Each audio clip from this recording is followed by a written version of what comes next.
लोकशाहीतील सर्वात मोठा सोहळा आज संपन्न होतोय। शिरूर लोकसभा मतदारसंघासाठी आज मतदान प्रक्रिया संपन्न होते। या मतदान प्रक्रियेत सर्वसामान्य नागरिकांनी उत्स्फूर्त प्रतिसाद नोंदवलाच, मात्र त्यासोबतच तरुण, ज्येष्ठ, आबालवृद्ध यांनी देखील आपला सहभाग नोंदवलाय। यातच जुन्नर तालुक्यातील सर्वच आजी-माजी लोकप्रतिनिधींनी देखील आपापल्या गावात आज आपला मतदानाचा हक्क बजावला।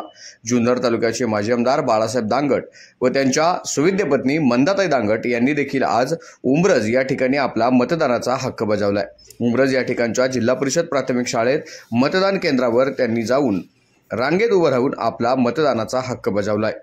सर्वांनी मतदान करायला हवं असंही त्यांनी यावेळी बोलताना उपस्थित सर्वच नागरिकांना सांगितलं। शिरूर लोकसभा मतदारसंघात शिवाजी आढळराव पाटील विरुद्ध डॉक्टर अमोल कोल्हे अशी लढत होते। भविष्यात काय होणार याकडे सर्वांचंच लक्ष लागलंय। पहा.com उंब्रज।